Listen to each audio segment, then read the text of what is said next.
This is a HeadGum podcast.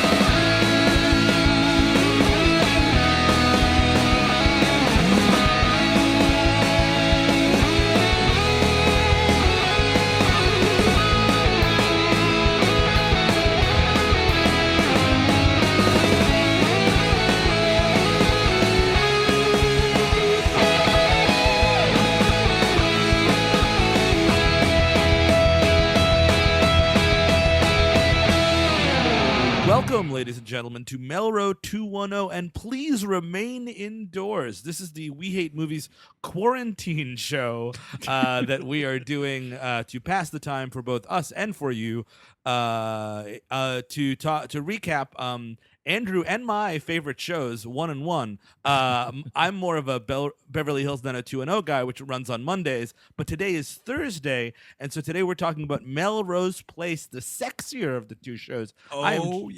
I am joined by Andrew Jupin, Chris Cabin, and Eric Siska. Hello, gentlemen. Hey there. Hey there. So this is sexy, huh? I think so. Yes. It's gonna get a whole lot sexier, trust me. But I mean, this is still pretty sexy. Yeah.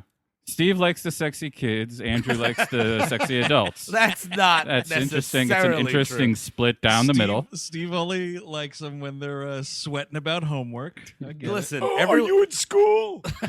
Are you in school? it. He's a real everyone- Jake, dude.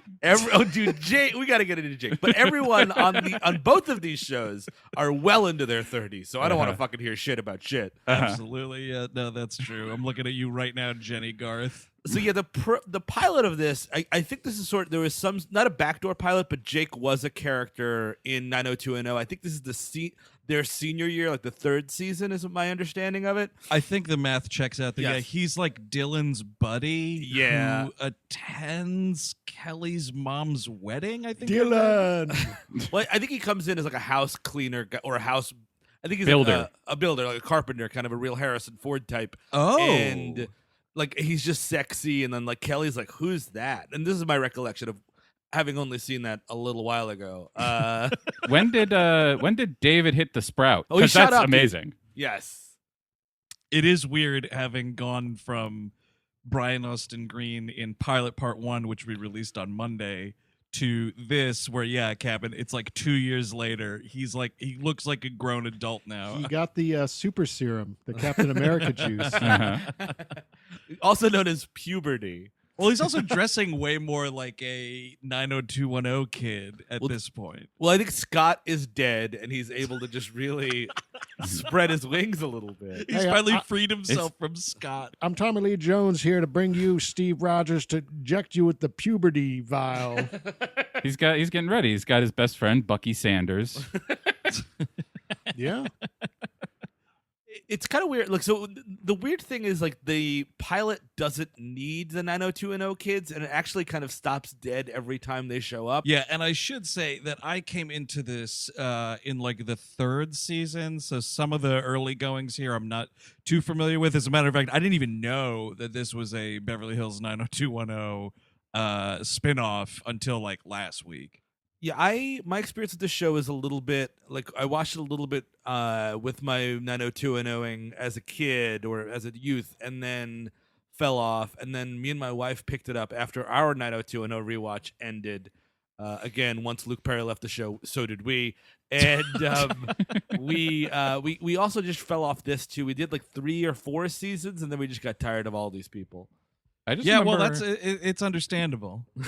all I remember are the trailers for all the episodes, and they kind of gave all the twists away in the trailers.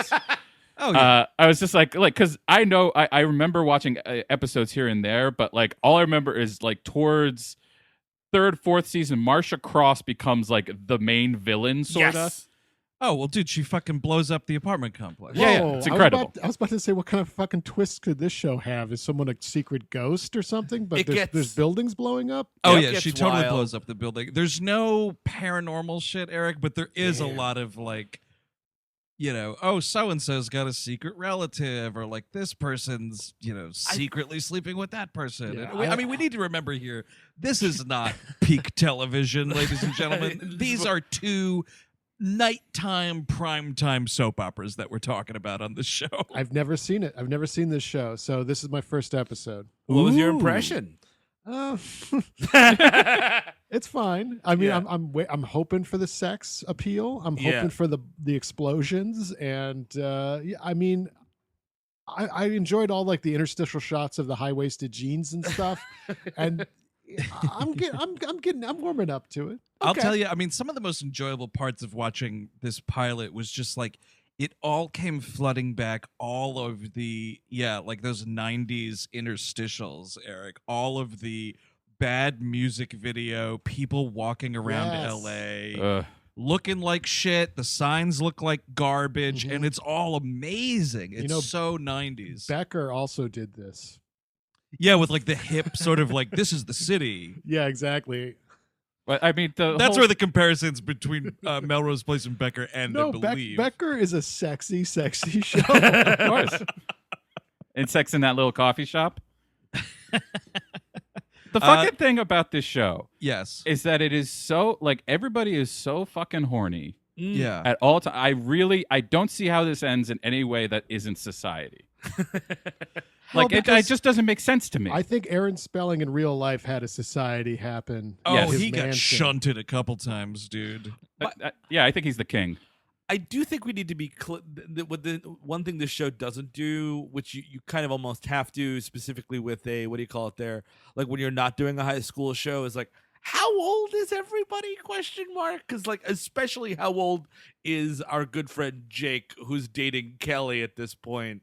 Jake Yikes. is, I mean, this dude's got to be in his like mid to late 30s. Yeah, I was going to say at least 35 or something. Right. He talks about like being down and out before and blah, blah, blah. He's not like 22 or 23. You know what I mean? Certainly not. No, that's supposed to be like the Allison and Billy characters, like just kind of, getting They're young and naive. Started. Yes. Also, I call bullshit. You're not down and out if you have a body like this.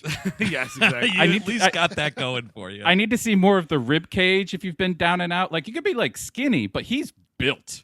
Well, so are you saying like he could sell it if he's Yeah, I'm saying he should be Midnight Cowboy. Ooh, there we go. I think that's implied a little bit. I mean, come on, this guy. He's just a carpenter in air quotes. I was gonna say because he's talking. Well, is he a carpenter or is he a contractor? Because he's talking about like he was like building a house or something. Either way, he's got wood, right? And he's living off the grid anyway. The government's not seeing any of this. His taxes are a mess. I bet you he had something with Kelly's mother. Is all I'm saying. That seems to be like where he would come from. It'd be more fucking appropriate. It would be indeed. We should say, by the way, for posterity's sake, this is pilot, original air date, July the 8th, 1992, written by Darren Star and directed by none other than Howard Deutsch, director of Pity and Pink, among other things. The thing with Darren Star, as you got to remember, is that he was going through a lot of family trauma at the time. His brother Ken did not like the show. He thought it was really gross. He thought it was filthy. I watched his brother's show all the time. It was it's the highest rated show on C-SPAN. Incredible. Yeah, his brother had a real hit in like, what was that, 1998? Yeah, something like that. But that had real like tension. Yeah, and, for sure. You knew people were really fucking. high stakes. Yeah, twists too. Like, oh my god, the dress has got cum on it. Well, that's the thing, dude. It was so sexy. We're slinging cum on C-SPAN. Welcome back to Slinging Cum on C-SPAN with me, Ken Starr. What do you think the C stands for? It's cum span now. Babe, I haven't seen this much cum sling since Caligula. Am I right, everybody? You know what? That's way more coherent of a fucking joke than that piece of shit makes these days. Well, so. sure. So like we just sort of start which is I think your classic what they tell you not to do in writing classes where everybody's waking up and it's like, come on, guys. Dude, not only is it everybody's waking up, but like you have Courtney Thorne-Smith as Allison, like running around door to door being like, hey, wake up, everybody. Has anyone seen my roommate? I'd be like, get the fuck out of here right now. Wake up, you're gonna miss the bus to the show. We're doing a show. That is Andrew, that was driving me nuts. Is like, you are not allowed to knock on my door. How about that? Like, absolutely. You see me in the pool area or any kind of other common space, let's start talking. Don't knock on my door unless it's a fucking emergency. Especially if we're not fucking and you're hanging out with no, like, I don't know if she's got underwear on under that big shirt. It's a great question. It's just the big shirt. And like, she's just showing up at everybody's fucking doorstep. It's pretty fucking rude. And also, I mean, it just, because of the way I am with neighbors, this was driving me crazy. I mean, my skin was crawling. I was like, you cannot be this pally with all these neighbors. I mean, this pool party at the end, I was going to throw up. Isn't this like the premise of the show? Now, this is for me. I've never seen a single thing, but I was like, it's just like this sexy apartment building where everyone's sucking and fucking each other. Is that the idea? Kind of, sort of. And I mean, like, yeah, we're all at least all starting out in this sexy circumstance, etc. My question is, yes, because I think at one point you see, I think it's like when Jake and maybe someone are yelling at each other. Jake and Kelly are yelling at each other. You see other people come in from the back, and I'm like, so that, because I think there's a lot of units on the second floor. Those are burglars. Okay. Well, yeah, I mean, because there's also the scene where Allison comes home from the work event, and there's literally like a no-name woman just like walking out, and I think like you do have that. I mean, because you have to. Not everyone's a main character, So but how sad for that woman looking out her window on a Saturday morning, and all these people are having fun at this pool party. That I wasn't invited. That's the thing. I want the spin-off, like Melrose Place also, where like we're up, it's or Melrose Place upstairs, because I think all of them live downstairs. It's all the upstairs apartments. Yeah, and I think we do start playing with upstairs apartments later, but you're right. Everyone appears to be ground flooring it here. It's just like, oh God, thank God I don't have to deal with those downstairs scum. But it'd be great to pool party. Upstairs though, it's like downstairs, it's Melrose Place, it's 90s, it's hot, it's what the show is. Upstairs, it's fucking Cheers. There's a bunch of fat guys, you know what I mean? There's like a dude, there's a shut-in who's addicted to pornography. They're fucking jerking off watching them in the pool. Oh my God, Allison's in the pool. Jerry, come look at this. It's Speaking of no one's looking. Yeah, I mean, it would be a thing where it's like these dudes turned into the writers of this show. That should have been how it ended. It's just like some creep at a typewriter, like, and I called it Melrose Place. And in reality, none of them were fucking. He's just like, no, they're all fucking. And I have none of their fluids on me. That's just ridiculous. Yeah, it's just like a bunch of like sort of hot people that barely know each other, and it's just this fat guy's fantasy. I like this. It's like the Tommy Westfeld universe, but it's just some fat guy that's jerking off all the time. And that's also, 90210 obviously is also from his perverse mind. Yeah, Allison keeps getting all these hang-up calls. There's like a day where like this dude is at his typewriter and he's like trying to come up with a new idea, and then like a catalog is delivered to his door, and he's like looking at the babes in it, and he's like, "Say, Models Inc." I just love that like happiness is occurring around these shows. Yeah. Oh, it's happiness is on the outskirts of all of these shows, dude. Fat guy's roommate is Todd Solondz. Definitely. And he just took it. He took it. He made his own art with it. So we'll run down the cast real quick. Allison in this episode is your young, plucky startup gal who just lost her roommate. She's looking for a new roommate. It'll be Billy, who is Elizabeth Shue's brother. Andrew Shue. Oh, Andrew yeah. Shue, who I despise for no reason. Oh, well, if we continue with the show, dude, you're going to fucking despise that rotten Billy even more. Don't worry about it. And then you've got in the next door, it's Michael and Jane. They're a married couple. Michael runs the building and is also a doctor. It seems like it's too much, Michael. Yeah, it seems like, you know what, dude? I don't know if it was a thing where like they moved into this building and I don't know if you ever see him or not. I don't remember, but the elusive Mr. J, J-A-Y, who owns the building, I guess just like appointed him building manager. I do not understand this. The landlord thing is very interesting because like that's like the main conflict in this episode, and that's the main antagonist of this draconian monster who wants these checks, and they better not fucking bounce. You better not be bouncing these checks, boy, or you'll be bouncing bodies in Davy Jones's locker. God, it's he a me, pirate? Mr. J, also a pirate. You're taking to Melrose Isle. That's why he's so busy. He's always on the seas. He's sailing the seven seas. Arr! What's happening at Melrose Place?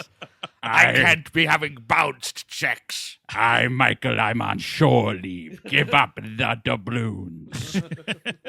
And yeah, Dr. Michael Mancini, of course, is Thomas Calabro, which is he's the only dude to make it all the way to the end of the show. Well, his character changes dramatically. He becomes a full-on villain. Oh yeah.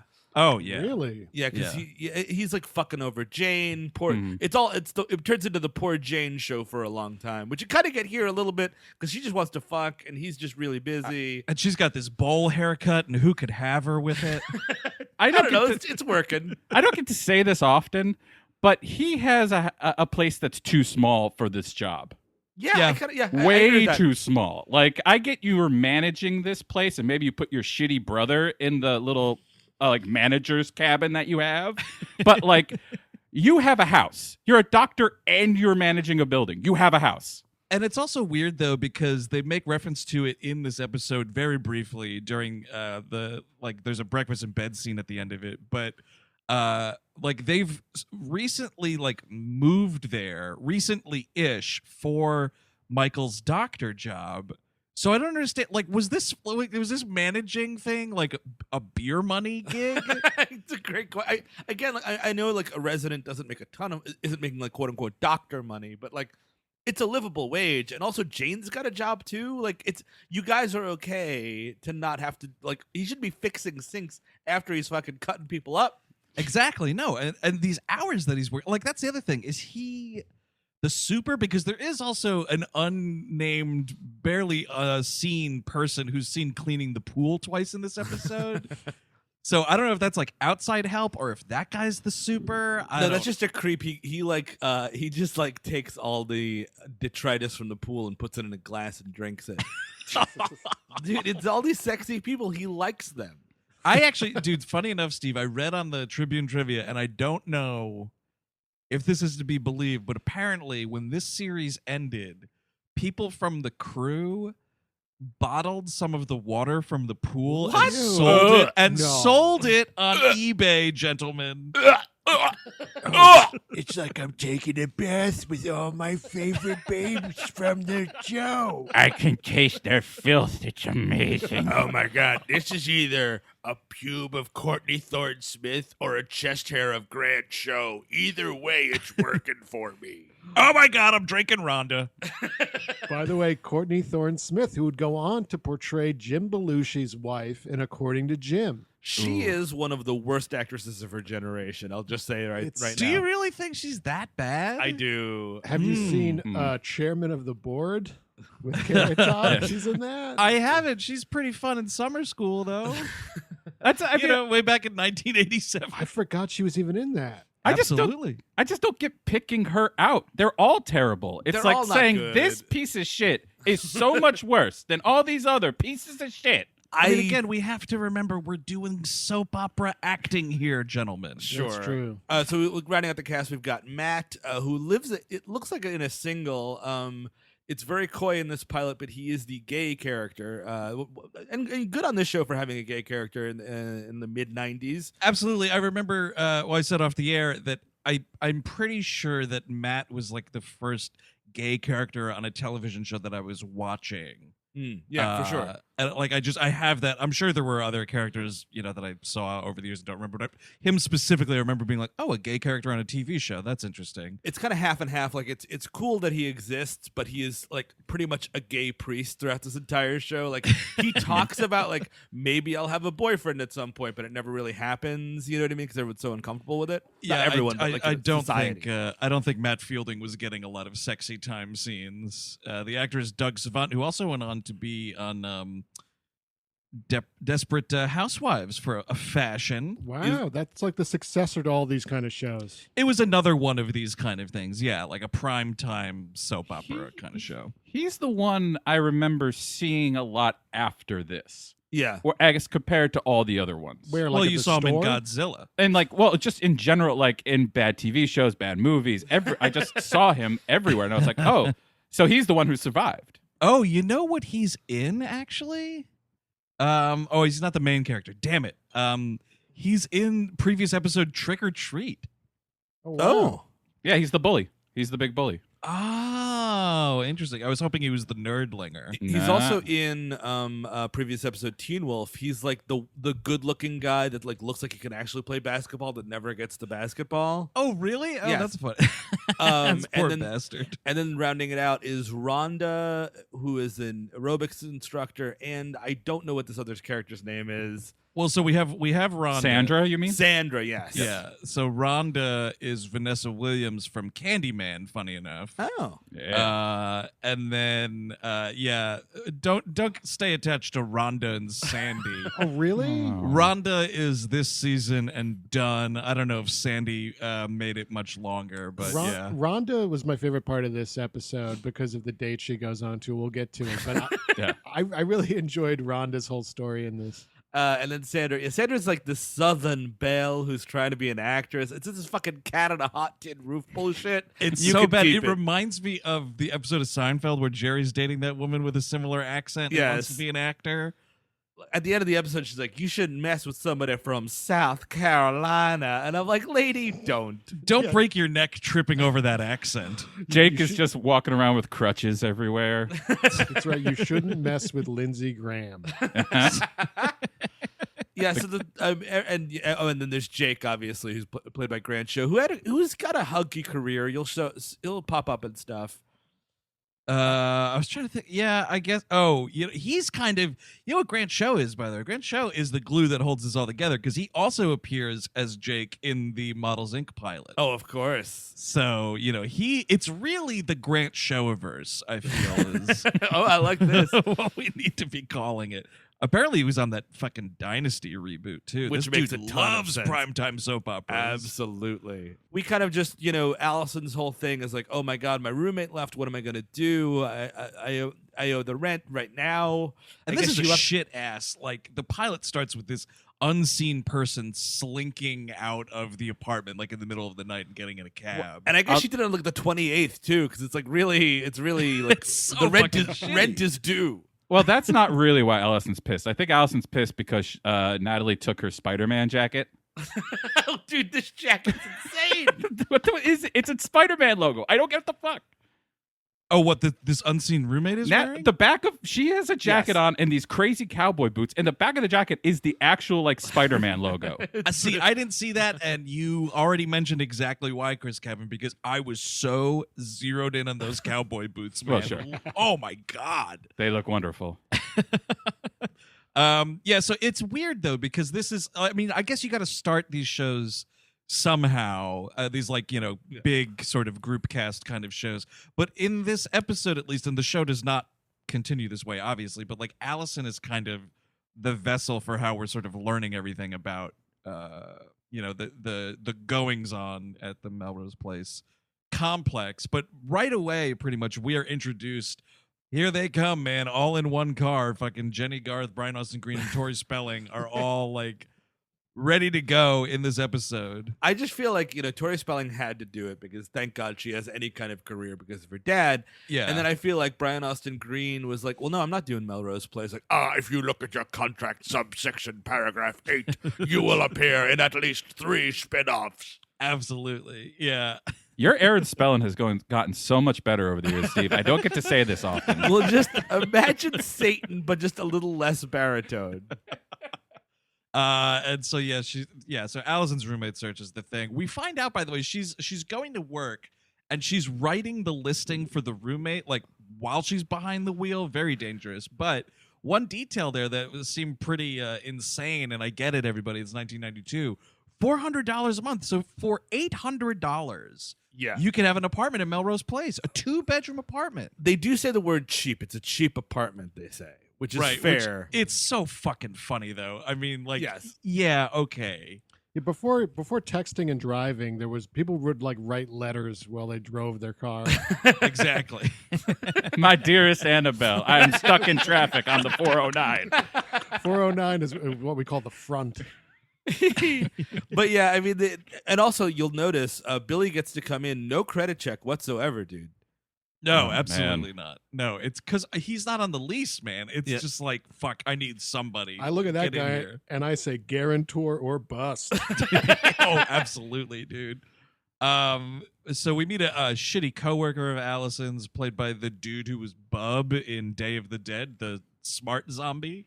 And Colombian necktie from previous episode K9. Now he's the villain of K9. He's like the secondary. There's like a guy above him, but he's like the main heavy. Oh, like Gotcha. a mini boss. Yes. And as she drives to work and we meet that guy, this is when the 90210 kids show up. Just 3 of them. I don't know what the fuck Steve Sanders is doing. I guess he had to catch up later. But there's he was great fighting line- with his agent that he didn't want to do this, and they were like, "You must." It's like, all right, I'll give you one fucking scene, man. Oh, Kelly's got to do 3 scenes. I will give you 1 scene as Steve Sanders. But Brian Austin Green has a hilarious line because Kelly pulls up and she's like, all right, David, Donna, you fucking, go wherever. And Brian Austin Green is like, Kelly, don't strand us here. Don't strand us in this weird TV show. We want to go back to our show. And there's this weird thing about like you live all the way in Beverly Hills. I just Googled it. It's like a 12-minute drive. Like it's not that Well, big with of a- traffic in LA, it's 2 hours. Yeah, that's fair. It may as well be fucking Ohio to those people, Another thing. Get ready to love this hangout, man. Shooters Bar and Grill. Dude, I want to go to Shooters. Kind This- of really. Well, especially being quarantined. I'm like, ooh, bars. Absolutely. Even one. I would go. I'm so desperate, dude. I would even go to one called Shooters Bar and Grill. Absolutely. I'm looking forward to going to fucking what's her name's boutique, Jane's boutique. Oh, definitely. I'll go anywhere at this fucking point. just to browse a boutique. Yes, Absolutely. outside, please. But yeah, so this is where Sandy is a waitress, and this is where some of them hang out, including Jake here. Where Sandy's like, rightfully so, giving him shit like, "Oh, hey there, looks like you're dating a child, I see." I say, I might call the police on y'all. Because you should. Because what the fuck is going on? This girl's like, even if she's 17, I don't know what the age of consent was back then. It's not okay. I just love how Jake's like, yeah, all right, we'll take 2 chocolate milks then. Like, no, I'm fine with this being a child. We're having chocolate milk. Oh, when they go on the awkward date, yeah, that's Yes. horrible. That is so horrible. But yeah, I'll drink milk with this kid, whatever. Yeah, I mean, this pilot is overstuffed because it's like not exactly a 2-hour pilot thing, but it's like the 90210 one. Yes. It's like an hour and 15 or an hour 7, I think, on Hulu. So like it, and you feel it too because it's like just like a lot of like puttering around. Absolutely. And there's just some scenes where I'm like, why did we need this? Like, why did we have to go revisit this conversation between Rhonda and Matt? I do love speaking of Shooters, Billy is over at Shooters too. That's how he finds Allison's thing. He talks to Natalie, her ex-roommate, who we never see. And then they cut back to Billy at Shooters, and he's playing pool against this poacher-looking dude. Did you see Dude, this guy, this cowboy hat. Oh my God! Speaking of shooters, dude, here's fucking Muldoon himself. It was amazing. He had like no shirt and a cowboy hat and a vest. I'm like, what outback did you come from? He looks at Billy and he's like, "You can forego my payment. I just want the chance to hunt a buck." I am also never playing pool against anyone in a cowboy hat. I need this Sorry. guy to come back into the show somehow. Like, I'm sorry, I lost pool. I mean, he gets the room for the night now. He's just living with them. Just look at the... You didn't touch me trips, did you? Allison, don't touch me trips. Does he have some line to Billy right here too? Like, I thought there was a little Yeah. bit of shit talking going There on. is. It's like you're down 1 game to 2 or whatever the hell it is. Oh, is It's that like all blah, it is? blah, blah. One of Okay. those kinds I'm of gonna things. burn your house down later. Well, Sandra also says he's a shit pool player Yeah. later on. Well, because Billy is so fucking annoying. I mean, can we just get into it? Sure. He just walks around with his puss on his face, and he's like, "Well, come on, you got Allison, you got to help me out here. I can move in, and then you'll be with me. It's fine, Allison." And it's kind of your classic like dude thing here too. Like, he's supposed to be like 22 or something like Yeah. that, and it's like he's passing himself off as a writer. He tells Allison that he's a writer, this, that, and the other thing. But he's really just like his opening monologue with her is like him bitching about like, oh, I can't live with my parents anymore because it really interrupts me trying to get laid, and like that's kind of his entire motivation for wanting to move in with her. He front loads asking to be her roommate with, I need someplace to fuck, man. I have been dry for a fucking month. I need to fuck, and I need a place to do it. And Natalie said I could fuck at your place if I paid rent. And I will take a wet mattress and a cardboard box. I just need somewhere to fuck. I've been doing it at the bus station, and you know what? I've been paying this one guy rent for his bathroom stall, but it's not working. Also, I mean, it's so horrible for this unseen Natalie person to randomly meet some dude in a bar and be like, "Oh, you need a place to live? Well, I'm moving out of this place. Go find my fucking female roommate at this address and whatever, strange dude." In the middle of the night. That's when he approaches her about fucking getting this apartment. Yeah, just outside, call, be like, "Hey, hi, my name's Billy. I'd like to introduce myself, etc., etc." Yeah, don't slink up behind her when she's fucking getting groceries out of the car like it's Silence of the Lambs. I was peeking through your windows earlier. There's a good spot to put my rucksack. Oh, he definitely does have a rucksack, by the way. But typical Gen X bullshit, man. He comes in, he's got just enough money to move in, no student loans, and he's just gonna putter through life. Absolutely. What he needs to do is not talk. If That'd I be could cool. see him without his shirt on and just be like, shh, shh, shh, shh, shh, shh, shh, shut up your mouth, shut up your mouth, and just look like you do. There's a lot of that. He's just taking his shirt off all the time because he's a handsome dude, handsome young buck. By the way, Absolutely. Courtney Thorne-Smith sees several other potential tenants that she shoots down for being like, one of them is a punk. Oh, no. Oh, and then there's a trans woman or about to transition, and it's a total thud of a '90s joke of oh, sorry, women only. It's like, well, I'll be one next month. Close the door. Totally, dude. The fucking fart horn was out for that. Absolutely. Pretty shitty. And then there's just this lonely old woman who's like, "I bet you didn't think an old lady would be applying for this room, did you?" I need somewhere to get randy, to give my right rimmies to young male suitors. I heard this is the sexiest apartment building in Los Angeles. Look, there's a healthy 80-year-old who wants to hit my back walls, and you need to find me a place to do so, madam. I'm also looking for Jake. He likes 16-year-old girls and 90-year-old women. Nothing in the middle, though. One or the other. Fucked up about this montage, too, is she's just slamming the door in these people's faces. Kind of outrageous. A touch. Yeah, so that's her story, kind of, and Billy obviously moves in. There's some bullshit about can I eat your fucking food, Allison? It's like, no, you cannot, Billy. But I like peanut butter, and you got peanut butter. Okay, Billy, you can eat my peanut butter. Best line of the episode, by the way. Just call it nut butter at that point. That's what you're talking about. Don't be fucking playing with me. Well, just you got to wait a few more episodes, Chris Cabin, but you're right on the money. I know. Typical nuts. Billy bullshit, though. Well, if you take a long hot bath, I have to pay for your gas, so I should eat your peanut butter. It's like, not the same fucking thing, Billy. Oh, but dude, that whole thing, too, it just gave me chills. Just roommate shit like that, right? He's just like, well, you take baths and I take showers, so guess who's using more gas to heat the water? Allison.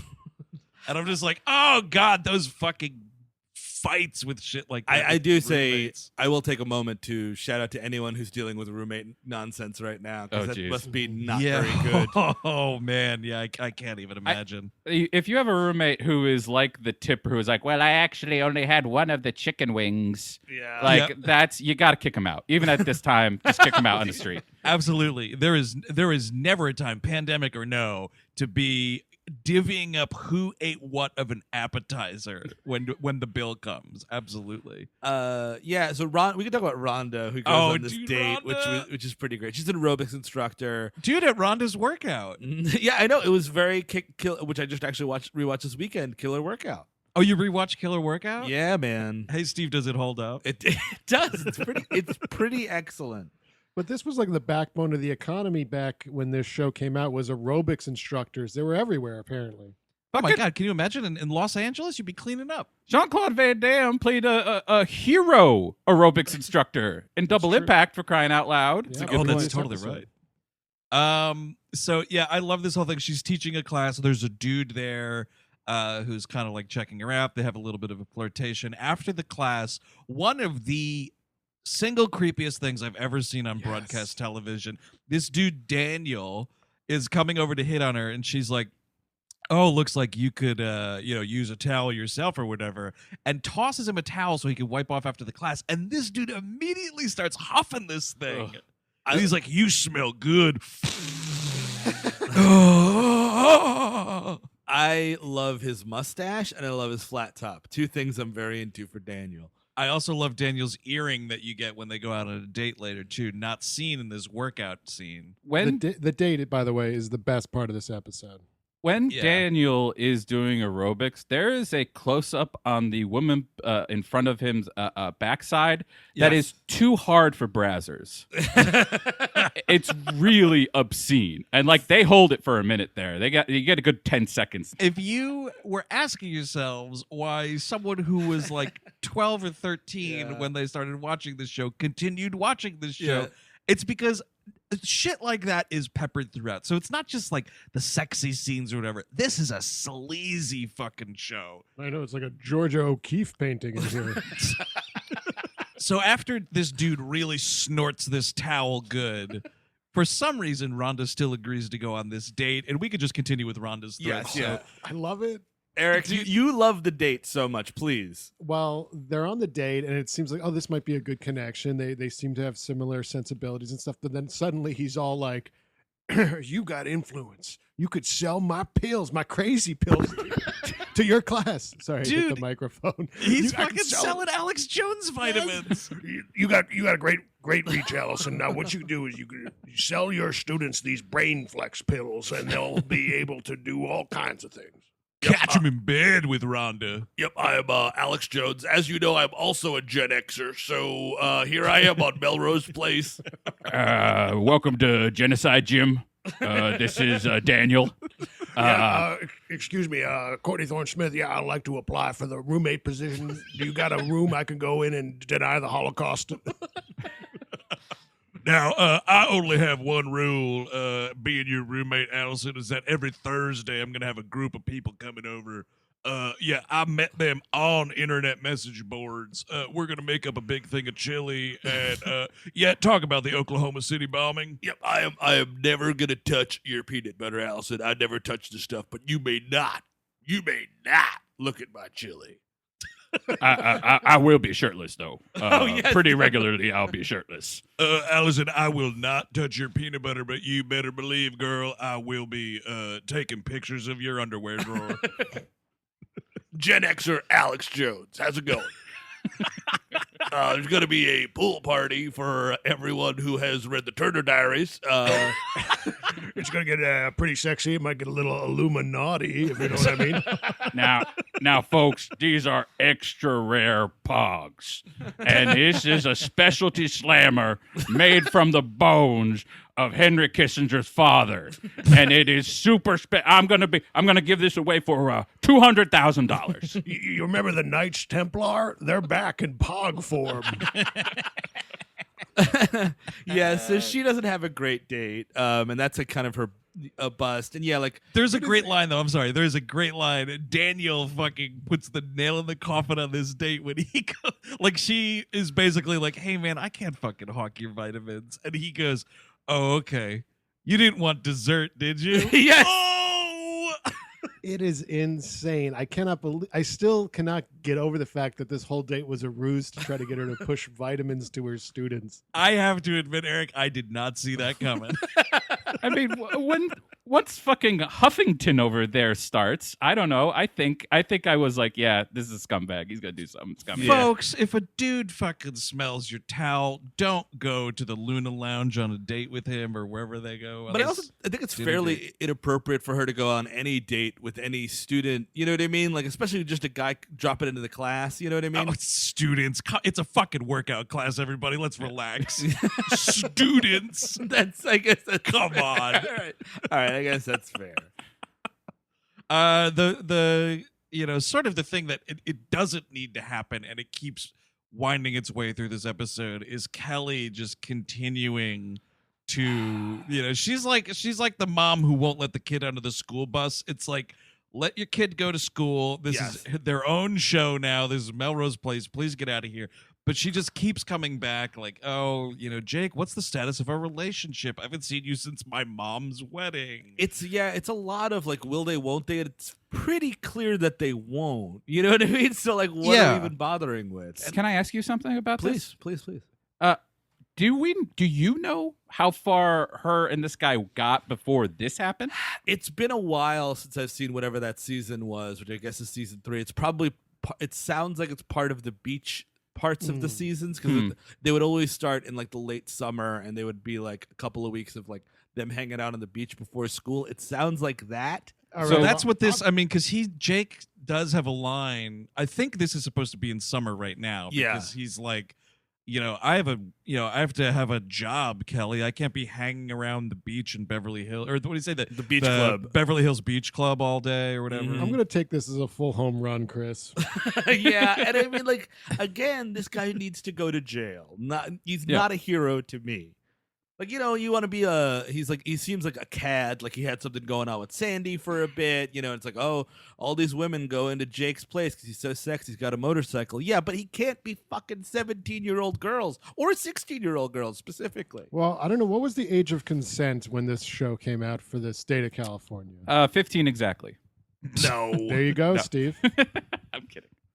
So Allison's big thing after the roommate situation is solved is there's a little bit of horrendous sexual harassment from Mr. Hal Barber. Apologies, I just ruined my computer by Googling age of consent, California, 1990. Dude, what is the matter with you? Did you at least open a private tab? When the investigators come, say you were looking for a New Order song. No, listen. This podcast counts as a record. I will point this in my case. It says, and it's just LATimes.com, and the article is statutory rape. When is a crime not a crime? It's 18. So you know what? He's in real trouble. It's 18. You're in some hot soup, Jake. Yeah. Mr. Sadak, could you tell us why, on the date of March 23rd, 2020, why you went on Reddit page r/age of consent 18 plus? Could you tell us why? Mr. Sadak, please tell us. I was hacked. The Joy Ann Reid hackers got me. And oh, they are a devilish bunch, those Joy Ann Reid hackers. They got the basketball player the other day too. Uh-huh. Who was that dude, Steve? Did you see that? No, I guess I missed. What's the story? I don't remember. Some dude from the NBA accidentally uploaded a beach video to his Instagram stories, and he got hacked. Oh no! Oh, he got hacked, dude. It was unbelievable. So was it of him? It was his lady friend, going downtown. Oh, on him. Yeah. That's some hack, dude. It's a really, really wild hack, man. But so the other thing, so Allison is that was Jamal Murray, FYI. What's that? Jamal Murray is who we're talking about. Oh, the basketball player, yeah. Yeah, that's enough about this dude getting sucked off on Instagram. I guess that's fair. No, so Allison is getting sexually harassed by this guy, and it all culminates in a scene where he's been like, hey, there's this product launch thing. Why don't you come? I can introduce you to some of the bigger talents at the firm. Yeah, okay, receptionist. Like, you can see where this is going a mile away. It sounds like they're trying to market like wine coolers to 20-year-olds. Yes. The idea? Yep. Well, this is the Zima day. This is when Zima was king, Eric. You got to remember. Absolutely. I forgot about Zima. So did most people. Never forget. Let's get that hashtag never forget rolling on the Twitter. Come on, folks. And if anyone asks, it's about Zima. Yes. Because Zima actually happened. Yeah, that's right. The Scientologists believe that Zima is coming down from the sky.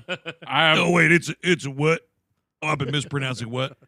Oh, I see. I'm just an alcoholic. I'm telling you, ladies and gentlemen, the reason they took Zima off the market is because it gave me and the people who drank it every day superpowers, super brain powers that they don't want you to have anymore. We're talking about hanging some serious brain here, folks.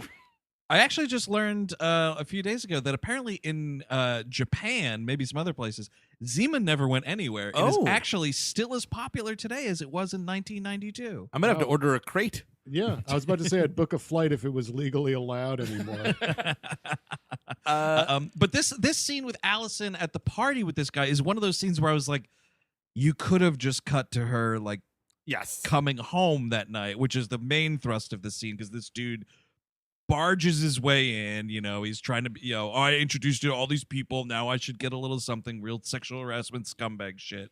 And this one of the funniest fucking things, and it never occurred to me until watching this episode just how hilariously short Andrew Shue has to be. Oh, of course he is. Because he's kind of like just a little bit taller than Allison, but then this dude comes in, and Yes. seeing these two guys next to each other, Andrew Shue looks like a little kid, and it's hilarious. Well, I actually saw him in the city once. He's like my size, probably. So Is like that I right? just Googled. I've just destroyed my computer, Steve, by Googling Andrew Shue height. Oh, that'll kill you. shoe I- size. I think this is a lie. It says 5'8". Absolutely not. I saw him. He's got to be 5'5" or 5'6". And Interesting. and actually, when like Rhonda, who's such a horn dog in this episode, is like, "Ooh, Allison's new roommate came in." He's like, I don't know. He's like 6 feet tall, brown hair. I'm like, bull fucking shit. Totally, dude. Then you get him next to this character actor here playing the sleazy coworker who clearly could have played like college football or something. Yes. Yeah. It's kind of great. But so he comes out and he's like, oh, hey, what you talking to my wife? What's going on out here, babe? And he's like pretending that he is, married to her to get this dude out of there. No, yeah. He's like, yeah, don't be a dick, buddy. Hey, buddy. And he's like trying to be tough with him, and like he's in good shape, but again, like, flick this flea away, dude. I'm not rooting for the sexual harassment guy, but still. It would be awesome if it was like they got in a huge fight and this dude threw Billy in the pool. And then everyone came out. Oh shit! Late night pool party. Awesome. Yeah, no, go back inside, Rhonda. I was just being assaulted. There's no pool party. The guy has to kneel down to strangle him. So, do you think? Actually, good question. Since we're talking about pool parties in Melrose Place and quarantine, do you think at Melrose Place currently it's okay to have a pool party so long as everybody's 6 feet apart, or? Ooh, you can't be fucking with water like Yeah, that. I think Yeah. so. People are spitting and pissing in that thing, That's Maybe true. actually the cure. Maybe if I find the Melrose water, which was pre-coronavirus, that might be the cure. I think if you're I right. drink it. Yeah, a monster to beat a monster. I think you're right there, Steve. I think this should be your quest now, Steve. You should like traverse America, dodging local law enforcement and stuff, trying to find the cure, which is obviously inside the Melrose Place pool liquid. But the cast had to have swum in it at the time. Right. And then you find out Andrew Shue hadn't. He was the one that hadn't. So you have to go. You have to try to find him. Ooh, I like this. Hey, Andrew Shue, can I get some of your bath water? Could you No reason. just spit in this bag for me? Just spit a lot in this bag. It's gonna save the planet if you spit in the bag. That sounds like enough Melrose Place, right? No, I mean, there's not much else to this episode because No, I mean Jake and what's her face Kelly have a bad date at Shooters where the gang shows up at the next table. Sandy is waiting tables that night. This is what Eric was talking about with the chocolate milk, but she's got a thing. She gets all horned up when she realizes who Steve Sanders' mom is. And she's like, "Oh my God, can I meet your mother?" Ha. Well, I guess it's like, I'm a struggling actress. She can get Sure. me on something. That's not how that works. No, but this is what some people, it's how some people think it works. I guess It's true. is the thing. Yeah, she could get you on something. Cocaine. Yeah, there you go.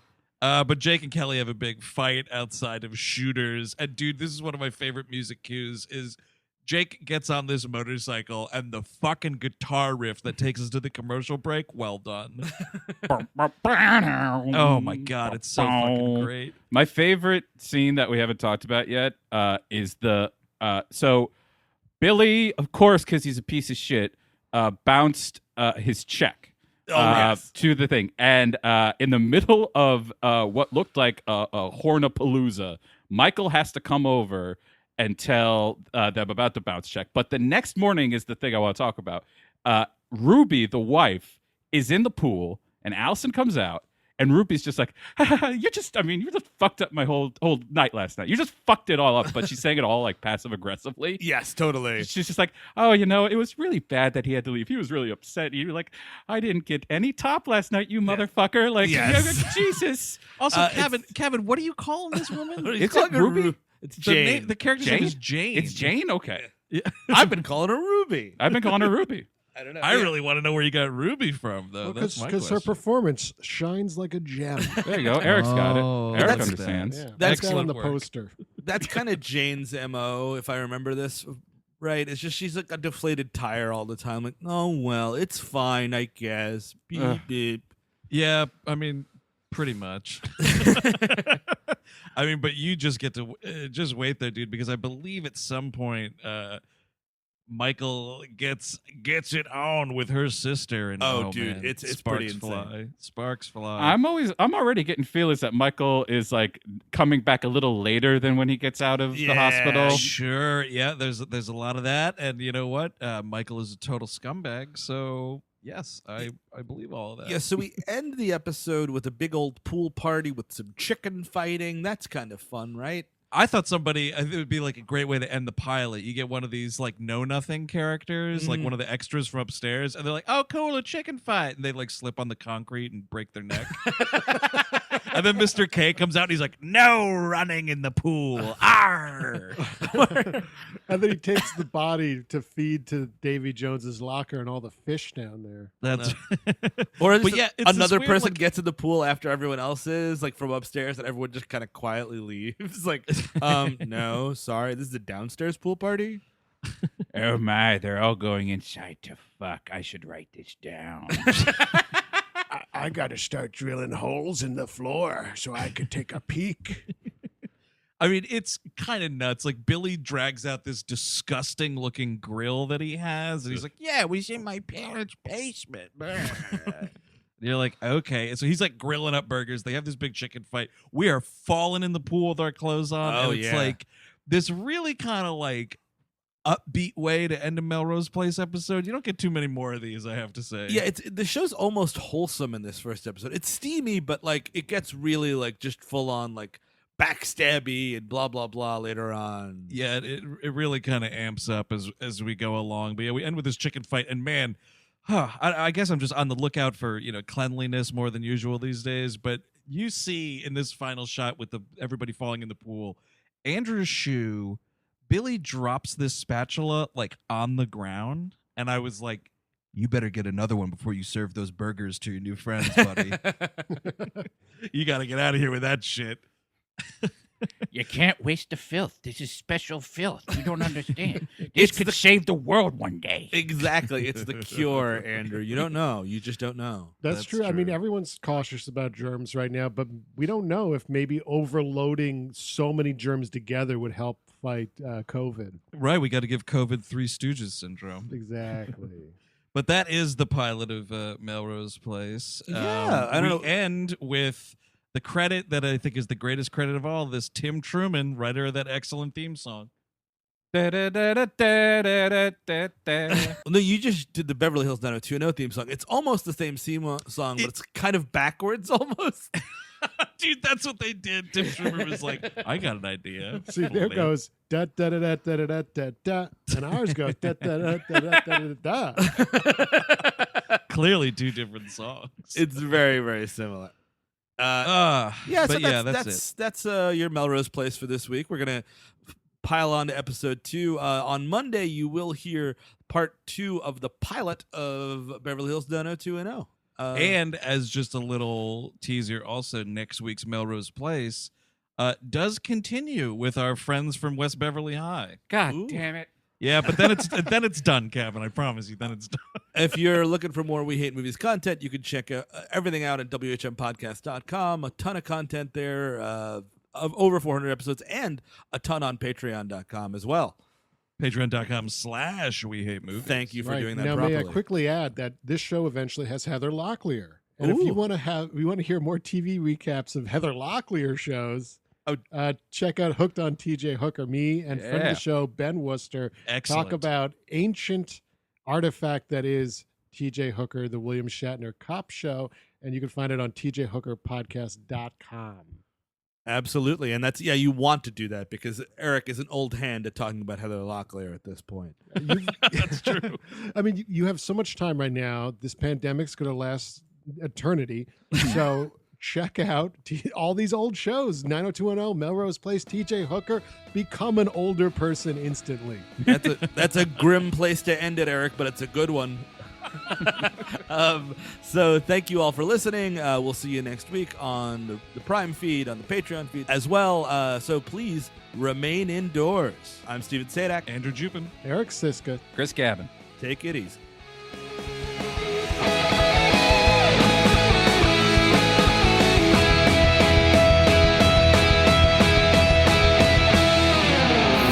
That was a HeadGum podcast.